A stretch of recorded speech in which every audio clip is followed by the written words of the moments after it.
ഇപ്പോഴത്തെ പിള്ളേരൊക്കെ നല്ല ഇതാണ്. ടോവിനോ അവരൊക്കെ നല്ല ഗ്രാങ്ങളാണ്. ചാക്കോച്ചിയൊക്കെ എന്തൊരു പാവം ഗ്രാങ്ങളാണ്. നമ്മളിവിടെയൊക്കെ ഒരു പ്രത്യേക ബഹുമാനം ഉണ്ട് അവർക്കൊക്കെ. എല്ലാ ഗ്രാങ്ങളും ഇപ്പം ഈ തലമുറയിൽ വന്ന് നിൽക്കണ എല്ലാവരും നല്ല ഇതാണ്.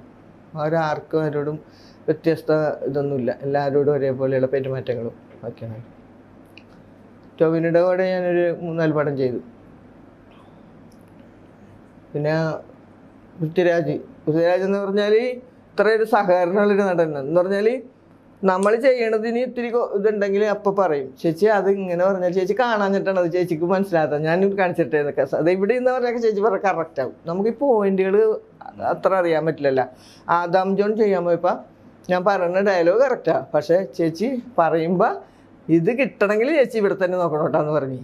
അപ്പോൾ നമുക്ക് അറിവില്ലാത്ത കാര്യങ്ങളൊന്നും പറഞ്ഞു. ആ ഒരു ഡയലോഗില്ലേ, ഒരു പാട്ടിൻ്റെ സീനാണ്. ആ പാട്ടിൻ്റെ സീനിൽ ആ ഡയലോഗ് പറയുമ്പോൾ വേറൊരു നടനാണെങ്കിൽ അങ്ങോട്ട് മൈൻഡ് ചെയ്യാണ്ട് പോകും. പക്ഷെ ഞാൻ ഈ പറയുന്ന ഡയലോഗിന് പൃഥ്വിരാജ് തിരിഞ്ഞൊരു ചിരിയുണ്ട്. എപ്പോഴെങ്കിലും കാണുമ്പോൾ ഒന്ന് ഓർത്തോ. ഒരു പാട്ടിൻ്റെ സീനാണ്, വീട്ടിലേക്ക് പോവുകയാണ്, വൈഫ് ഗർഭിണിയാണെന്ന് പറഞ്ഞിട്ട്. അപ്പോൾ അങ്ങോട്ട് പോകുമ്പോൾ ഞാൻ ഈ വൈഫിൻ അമ്മേനൊക്കെ എനിക്കറിയാം. അപ്പോൾ ഞാൻ അമ്മയുടെ പേര് പറഞ്ഞിട്ട് ഇങ്ങനെ പറയുമ്പോൾ ഈ ഡയലോഗിന് പൃഥ്വിരാജ് ഒരു ബൈക്കിന് പോകണേ, പൃഥ്വിരാജ് തിരിഞ്ഞൊരു ചിരിയുണ്ട്. ആ ചിരിയിലാണ് എന്നെയും കൂടി ആ സിനിമയിൽ കാണുന്നത് എന്ന് പറഞ്ഞാൽ അത്ര നന്നായിട്ട് ചെയ്തിട്ടുണ്ട്. വേറൊരു നടനാണെങ്കിൽ അതങ്ങോട്ട് കേട്ടിട്ട് അങ്ങോട്ട് പോവുള്ളൂ, പക്ഷെ തിരിഞ്ഞു നോക്കി അത് അറ്റൻഡ് ചെയ്ത്. അങ്ങനെയൊക്കെയുള്ള അതുള്ള നടന്മാരാണ് അവരൊക്കെ. കൂടെ അഭിനയിച്ച പിള്ളേരൊക്കെ നമുക്ക് ഇഷ്ടപ്പെട്ടത്. ഇപ്പം ടോവിനാണെങ്കിൽ ലൂക്ക സിനിമയിൽ എന്ത് രസമായിട്ടാണ് ആ ഡയലോഗ്. ഈ പെർഫോം ചെയ്യുന്ന സമയത്ത്, ഫിലിമിൽ അഭിനയിക്കുന്ന സമയത്ത് ഓപ്പോസിറ്റ് ആക്ടറിന്റെ ഒരു ആളുടെ പെർഫോമൻസ്, അതിൽ നിന്ന് എന്തെങ്കിലും ക്യൂ എടുക്കുകയോ അങ്ങനെയൊക്കെ എന്തെങ്കിലും റിയാക്ട് ചെയ്തിട്ട് കൂടെ നിൽക്കുന്ന ആൾ നല്ല ആളാണെങ്കിൽ നമുക്ക് ഇത്രയും കൂടെ അഭിനയിക്കാൻ നല്ലതാണ്. അപ്പം മമ്മൂക്കയാണ് നിൽക്കണമെങ്കിൽ നമ്മൾ അത് കീപ്പ് ചെയ്ത് തന്നെ പറയും എന്ന് പറഞ്ഞാൽ മമ്മൂക്കയുടെ റിയാക്ഷൻ ഇന്നതായിരിക്കും നമുക്കറിയാമല്ലോ. ഇപ്പം ഭീഷ്മറും പറഞ്ഞപ്പോൾ ഭീഷ്മത്തിൻ്റെ ഡയലോഗ് എന്ന് പറഞ്ഞാൽ അവിടെ സിങ് സൗണ്ടാണ്, നമ്മൾ കാണാം, എല്ലാം പറയണം. ആ ഡയലോഗ് തന്നിട്ട് പിന്നെ മമ്മൂക്ക വരുമ്പോഴാണ് മമ്മൂക്കനെ ആദ്യം കാണിക്കണത് എൻ്റെ ഡയലോഗിലാണ്. ആ ഡയലോഗ് നല്ല മനോഹരമായിട്ട് എനിക്ക് ചെയ്യാൻ പറ്റിയെന്നുള്ളതാണ്. ഭയങ്കര ഇട്ട് ഇമോഷണലായിട്ട് അവസാനം നിർത്തുമ്പോൾ മമ്മൂക്ക എന്നോട് ഇങ്ങനെ കാണിച്ചു. അപ്പം അതൊക്കെ നമുക്കൊരു അവിടെ ഇരിക്കണ ആളിൻ്റെ പവറും കൂടി നമുക്ക് കിട്ടും എന്ന് പറഞ്ഞാൽ ഇരിക്കണത് പത്മശ്രീ മമ്മൂട്ടിയാണ് എന്ന് പറഞ്ഞിട്ട് കാച്ചടം. അപ്പം അതുപോലെ അങ്ങനെയാണ് എല്ലാവരും കൂടി. അത് നമുക്ക് കൂടെ നിൽക്കുന്ന ആൾ നല്ലതാണെങ്കിൽ ഇത്തിരി കൂടി നമ്മൾ പവറാവും, ആകാൻ പറ്റും അവർക്കും, അവർക്കും അതുപോലെ തന്നെ കിട്ടും. അമൽ നീരദിൻ്റെ കൂടെ മുന്നറിയിപ്പ്, പിന്നെ മുന്നറിയിപ്പല്ല മറ്റേ ഈ യൂബിൻ്റെ പുസ്തകം, പിന്നെ ഇത് ഈ 5 സുന്ദരികൾ, ഭീഷ്മറോ ഒരു സിനിമ എനിക്ക് മിസ്സായിപ്പോയി അതിനിടയ്ക്ക്. അത് ഒരു പടം വേറെ വന്ന് കയറിയപ്പോൾ ചെല്ലാൻ പറ്റിയില്ല. നല്ല സാധനം ഇടുന്നത്. പക്ഷെ ഞാനത് മറ്റേ CA എന്ന് പറഞ്ഞൊരു പടം, അതിനകത്ത് മറ്റേ ദുൽഖറിൻ്റെ അതിൻ്റെ ഒരു പള്ളിയിൽ നമ്മുടെ മുത്തുമണിയുടെ അമ്മ കയറി പറയണ ഡയലോഗ്, അതെൻ്റെ ഡയലോഗായിരുന്നു. എനിക്കത് ഈ വെൽക്കം ടു സെൻട്രൽ ജയിലിൽ ആ സിനിമ ചെയ്തിട്ട് ഡേറ്റ് മാറി, അവർ ഡേറ്റ് മാറ്റിപ്പോയി. അത് കാരണം നമുക്ക് ചെയ്യാൻ പറ്റിയില്ല. ഈ ഡേറ്റ് എനിക്ക് ഇവർ തന്നതാണ്, എന്നിട്ട് പക്ഷേ ആ ഡേറ്റും പിന്നെ അവർ മാറ്റി. അപ്പോൾ അത് ചെയ്യാൻ പറ്റിയില്ല.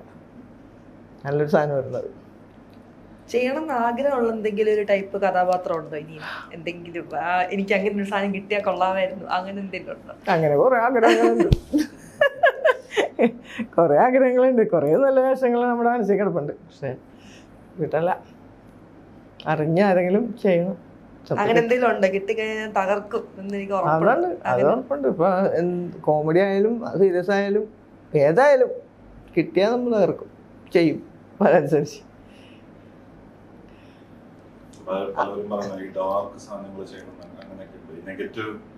അതെ, അങ്ങനത്തെ മറ്റേ ഇപ്പൊ അപ്പൻ സിനിമ ചെയ്തത് ഭയങ്കര ഇതായിപ്പോയില്ലേ, വലിയ വിഷമത്തിലുള്ള സിനിമയാണല്ലോ. എന്നാൽ അതിൻ്റെ അകത്ത് എല്ലാം കാണിക്കാൻ പറ്റിയല്ല. അപ്പം അങ്ങനത്തെ വേഷങ്ങൾ ആരെങ്കിലും എഴുതിയാൽ നമ്മൾ ചെയ്യും. എന്തായാലും കുഴപ്പമില്ല, വില്ലത്തി ആയാലും കൊള്ളാം, തമാശ ആയാലും കൊള്ളാം, സീരിയസ് ആയാലും കൊള്ളാം. എൻ്റെ ഡാഗിനി ചെയ്തല്ല, ഡാഗിനിയിൽ വില്ലത്തി ആയിട്ടല്ല, അങ്ങനെയൊക്കെ ചെയ്ത റൊമാൻസും ഉണ്ട് എല്ലാം. മറ്റേ വൈസൺ റൊമാൻസാണ്, റൊമാൻസ് ഒക്കെ ചെയ്യും ഞാൻ അടിപൊളിയായിട്ട് പൈസ ആയാലോ ഇനി നമുക്ക് ചെയ്യാലോ.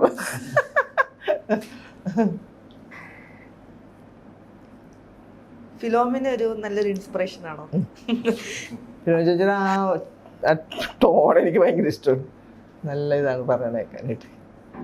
അതുപോലെ നമ്മുടെ കയ്യിലുണ്ടല്ലോ ഒരു ടോൺ, അപ്പം അത് വെച്ച് പറയാമല്ലോ. പിന്നെ ഒരു വിഷമം ഉണ്ടായെന്ന് പറഞ്ഞാൽ ഈ പടം ചെയ്ത് കഴിഞ്ഞപ്പോൾ ആസിഫിൻ്റെ പടം ചെയ്ത് കഴിഞ്ഞിട്ട് ഡബ് ചെയ്യാൻ പോയി. ഡബ് ചെയ്യാൻ ചെന്നപ്പോൾ എൻ്റെ അടുത്ത് പുള്ളി പറഞ്ഞ്, പിന്നെ ഡയറക്ടർ പറഞ്ഞ്, ഈ KPS ലളിതയുടെ ഒരു കഥ പറയണ ഒരു സീൻ കാണിച്ചെന്ന് ഡയലോഗ് പറഞ്ഞ്, ഈ കഥ പറയണ ആ ടോണിൽ ചേച്ചി പറഞ്ഞു എന്ന് പറഞ്ഞു. അപ്പം ഞാൻ അവിടെ ചെന്ന് പറഞ്ഞ് കയ്യടി മേടിച്ച സാധനമാണ് കേട്ടോ, പറയാൻ പാടില്ലാത്തതാണ്. പക്ഷെ എന്നാലും എനിക്കത് ഭയങ്കരമായിട്ട് ഫീൽ ചെയ്തു. എന്ന് പറഞ്ഞാൽ പുള്ളി KPS ലളിതനാണ് കാണുന്നത്, എന്നിട്ട് അതുപോലെ പറയാൻ പറഞ്ഞു. 2-3 തരത്തിൽ ഞാൻ പറഞ്ഞു നോക്കിയിട്ടും പുള്ളിക്ക് മതിയാവണില്ല. ആകെ ഒരൊറ്റ സെൻറ്റൻസേ ഉള്ളൂ, അതാണ് ഇങ്ങനെ പറഞ്ഞോണ്ടിരിക്കും, മറിച്ചും തിരിച്ചൊക്കെ ഇങ്ങനെ പറയേ. അവസാനം ഞാൻ പറയും, ഒരു കാര്യം ചെയ്യും മോനിത്, ഞാൻ എല്ലാവരും മോനെ ഒന്ന് വിളിക്കും, മോൻ്റെ കാര്യം ചെയ്തു, ആരെങ്കിലും കൊണ്ട് ഡബ് ചെയ്യിപ്പിക്കത്, എനിക്കിത് ചെയ്യാൻ പറ്റുമെന്ന് തോന്നല്ലെന്ന് പറഞ്ഞു. അയ്യോ അത് വേണ്ട, എന്നൊരു കാര്യം ചെയ്യും, KPS ലളിതയുടെ ഫോട്ടോ കൊടുത്തിട്ട് മാറ്റി വെക്കി തന്നു. എനിക്ക് KPS ലളിത ആകാൻ ഒരിക്കലും സാധിക്കില്ല. അവരെന്ന് പറഞ്ഞാൽ ഇവിടെ കിടക്കണം, ഞാനിവിടെ കിടക്കണം. KPS ലളിതയും സുകുമാരിയൊക്കെ ചെയ്യണ സാധനങ്ങൾ അവർക്ക് മാത്രം ചെയ്യാൻ പറ്റുള്ളൂ. ഞാൻ എൻ്റെ രീതിയിലാണ് ഞാൻ ഈ ഡയലോഗ് പറയണത്. ഇതുപോലെ പറയാൻ പറ്റുമെങ്കിൽ പറഞ്ഞേക്കാം, ഇല്ലെങ്കിൽ വേണ്ടെന്ന് നോക്കുന്നുണ്ട്. മനസ്സിലായി? ഇത് ഇങ്ങനെ പറയണ അങ്ങനെ ഒരാൾക്ക് പറയാൻ പറ്റുമോ? അപ്പം അവരുടെ ഒരു രീതിയിലാണെങ്കിൽ അവരാക്കിയെടുത്തോട്ടെ, നമുക്ക് സന്തോഷമുള്ളൂ. പക്ഷെ എന്തുകൊണ്ടും ചെയ്തോന്ന് പറഞ്ഞു. അപ്പം പിന്നെ ചേച്ചി പറഞ്ഞ പോലെ പറയാൻ പറ്റും. ചേച്ചി പറഞ്ഞല്ലോ, ഞാൻ അവിടെ പറഞ്ഞ പോലെ തന്നെ പറഞ്ഞ, അല്ലാണ്ട് ഒരു വ്യത്യാസം വരുത്തിയിട്ടില്ല. എന്ന് പറഞ്ഞാൽ അതുപോലെ തന്നെ ഞാൻ അത് പിടിച്ച്, അല്ല അതുപോലെ നമുക്ക് പറയാൻ പറ്റുള്ളത്. അതുകൊണ്ട് ഞാൻ അങ്ങനെ തന്നെ ഓർമ്മയിലുണ്ട്, അങ്ങനെ തന്നെ പറയണത്. നമ്മൾ പറഞ്ഞു വരുമ്പോൾ അങ്ങനെ ആകുള്ളൂ എന്നുള്ളത് നമുക്കറിയാമല്ല, അങ്ങനെ തന്നെ പറയണം. പക്ഷെ പുള്ളിക്ക് എന്തോ KPS ലളിത അങ്ങനെ പറഞ്ഞു, KPS ലളിത ഇത് തന്നെ പറഞ്ഞുകൊണ്ടിരിക്കുന്നതാണ്. എനിക്ക് ഭയങ്കര അതാണ് ആകെ ഈ സിനിമ ഫീൽഡിൽ ഇറങ്ങിയിട്ട് എനിക്കൊരു പ്രയാസം തോന്നിയത്. ഞാൻ പറയാം, എന്നോട് ആരും ഇതുവരെ പറഞ്ഞിട്ടില്ല. അവർക്ക് എന്ത് ഇഷ്ടത്തിലാണോ എന്നെന്ന് വെച്ചാൽ അത് ഞാൻ പറഞ്ഞു കൊടുക്കാറുണ്ട്.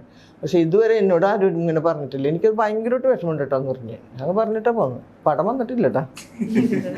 ഏകചിത്രത്തിൻ്റെ ആസിഫലിനെ കണ്ടിട്ടാണ് എനിക്കത് പറഞ്ഞത്. ആസിഫലിനോട്, ആസിഫലിയുടെ ഇവിടെ ഞാൻ വേറെ സിനിമ ചെയ്തു, കൂമൻ. അത് ജിത്തു ജോസഫിൻ്റെ പടം വരുന്നു.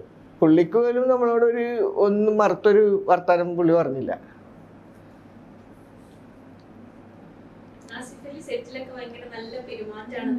നല്ലതാ, പാവങ്ങളാ. സിനിമയിൽ വന്നിട്ട് കുറച്ച് കുറെ വർഷങ്ങളായല്ലോ. ഈ ഒരു കാലഘട്ടത്തിൽ സിനിമയുടെയും സാഹചര്യങ്ങളിലും നടന്മാർക്ക് കിട്ടുന്ന സാഹചര്യങ്ങളിലൊക്കെ വന്നിട്ടുള്ള മാറ്റം ഉണ്ടായിട്ടുണ്ടോ? ഒരു മാറ്റം ഉണ്ടോ സിനിമയില്? ഇല്ല, എനിക്ക് വലിയ ഇതൊന്നും തോന്നണില്ല, അതിൽ വ്യത്യാസങ്ങളൊന്നും. ഇപ്പം നമ്മൾ ഒരുപാട് കാലം കഴിഞ്ഞതിന് ശേഷമല്ലേ വന്നേക്കണം. ഒരുപാട് നമ്മൾ പ്രേംനസീർ സത്യൻ്റെ കാലഘട്ടത്തിൽ തുടങ്ങിയ സിനിമ എന്നുണ്ടെങ്കിൽ പല രീതിയിലുള്ള കുറവുകളും കൂടുതലുകളും ഉണ്ട്.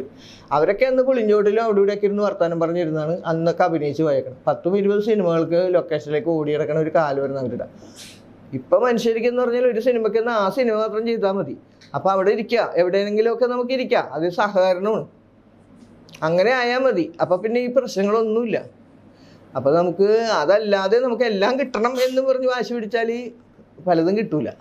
അപ്പോൾ നമുക്ക് അതിനെപ്പറ്റി പറഞ്ഞ് വാക്കുകൾക്ക് ഉണ്ടാക്കാമെന്നല്ലാണ്ട് വേറെ പ്രശ്നങ്ങളൊന്നുമില്ല. കാലം വന്നതനുസരിച്ച് പോകണം.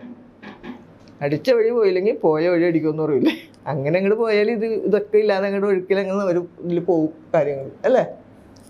അതാണ് എനിക്ക് പറയാനുള്ളത്. പിന്നെ പിടിച്ചു വരച്ച് മേടിക്കാൻ പറ്റിയ സംഭവങ്ങളല്ല, ഒന്നും പിടിച്ചു വരച്ച് കിട്ടൂല. ഇപ്പോൾ നമ്മൾ സിനിമയിൽ അഭിനയിക്കണം എന്ന് പറഞ്ഞാൽ എനിക്ക് സിനിമ വരണമെന്ന് പറഞ്ഞ് ആരോടെങ്കിലും ചെന്ന് പറയാൻ പറ്റും. അവർക്ക് നമ്മളെ ആവശ്യമുണ്ടെങ്കിൽ അവർ വിളിക്കും, അത്രേ ഉള്ളൂ. അങ്ങനെ ചിന്തിച്ചു കഴിഞ്ഞാൽ എല്ലാം ശരിയാവും. ഓപ്പർച്യൂണിറ്റി തേടി അങ്ങോട്ട് പോകാറില്ലേ?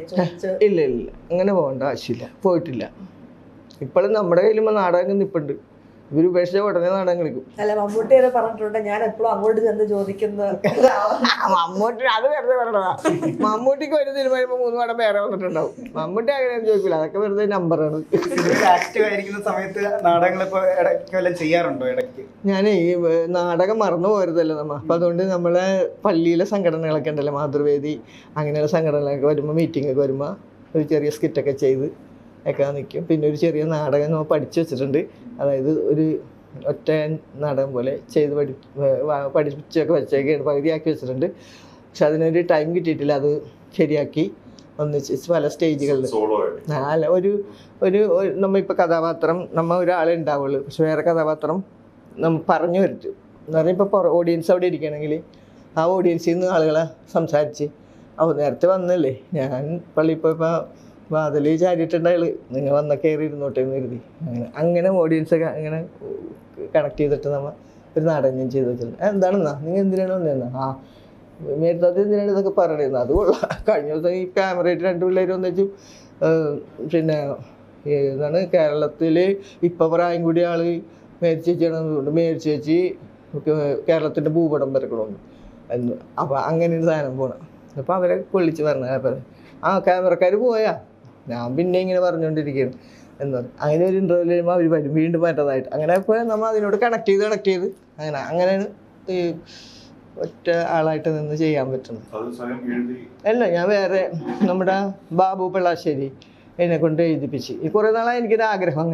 അങ്ങനെ അവനോട് പറഞ്ഞിട്ട് ഒരു നാടകം എനിക്ക് എഴുത്തന്നോടാന്ന് പറഞ്ഞിട്ട് ഒരു 3 മണിക്കൂറോളം ഉണ്ടാവും. പിന്നെ അതിൻ്റെ അകത്ത് അപ്പം എൻ്റെ മോൻ നന്നായിട്ട് പാട്ട് പാടും, മ്യൂസിക് ടീച്ചറാണ്, ക്ലാസ് എടുക്കണേ. അപ്പം ഞാൻ പറഞ്ഞ് നമുക്ക് 2 കൂടി നാടകം സിനിമ കുറയുമ്പേ നമുക്ക് പല പല സ്ഥലങ്ങളിൽ ഇത് ചെയ്യാം, അത്യാവശ്യത്തിനുള്ള കാശിനുള്ള ഒരു പണി ഇരിക്കട്ടെ കയ്യിൽ. അപ്പം അങ്ങനെ തീരുമാനിച്ച് വെച്ചിട്ടുണ്ട്. ചെയ്യും, അത് ഞാൻ റെഡിയാക്കി വെച്ചിട്ടുണ്ട്. എൻ്റെ മ്യൂസിക്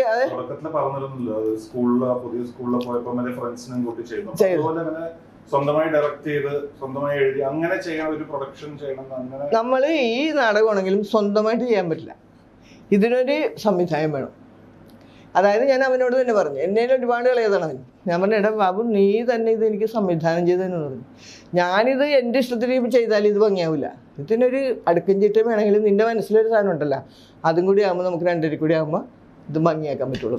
ഞാൻ ഡയറക്ഷൻ ചെയ്യണം, എന്ത് സാധനങ്ങളും ഡയറക്ഷൻ. നമ്മൾ ഒറ്റയ്ക്ക് ചെയ്താലും ശരിയാവില്ല. ഒറ്റയ്ക്ക് വേണമെങ്കിൽ ചെയ്യാം, ഇപ്പോൾ ഒരു സ്കിറ്റ് ചെയ്യാം ഒറ്റയ്ക്ക്, അത് ഒരു കോമഡിക്ക് വേണ്ടി നമുക്ക് 2 ആൾ ചിരിക്കണം, അത് മാത്രമല്ല അമ്മമാർക്കൊന്ന് ചിരിക്കാൻ വേണ്ടി എന്തെങ്കിലുമൊക്കെ ചെയ്യാം. അതുപോലെ നാടകം ചെയ്യാൻ പാടില്ല, നാടകത്തിന് അതിൻ്റെതായ ഗൗരവമുണ്ട്. ഇപ്പം മ്യൂസിക് വേണം, അതിനകത്ത് കുറേ കവിതകളുണ്ട്, അതൊക്കെ പാടണം. അങ്ങനെയുള്ള സാധനങ്ങൾ എടുത്തിട്ട് ഇത്തിരി സ്റ്റാൻഡേർഡായിട്ട് തന്നെ നമുക്കത് ചെയ്യാമെന്നുള്ള ആണ് വിചാരിച്ചത്. കാലഘട്ടങ്ങൾ പറയുന്നുണ്ട്, ഒരേ സാധനങ്ങളിൽ പുന്നപ്ര വയലാർ മറ്റൊരു വർഷം അങ്ങനെയുള്ള സാധനങ്ങൾ പറയുമ്പോൾ നമുക്കത് കാണിക്കാനായിട്ട് പറ്റിയ വിധത്തിലേ അങ്ങനെ ചെയ്യാനാണ് ഞാൻ ആഗ്രഹിക്കുന്നത്. അപ്പോൾ അതാകുമ്പോൾ നമ്മുടെ മനസ്സിലേക്ക്, അപ്പോൾ അത് കുറച്ച് പാട്ട് പാടാനുള്ളതൊക്കെ മോനെ കൊണ്ട് പാടിപ്പിക്കാം. അപ്പോൾ അങ്ങനെയൊക്കെ അമ്മയും മോനും കൂടി ഇറങ്ങാമെന്നുള്ള ഒരു സാധനത്തിലിരിക്കണേ.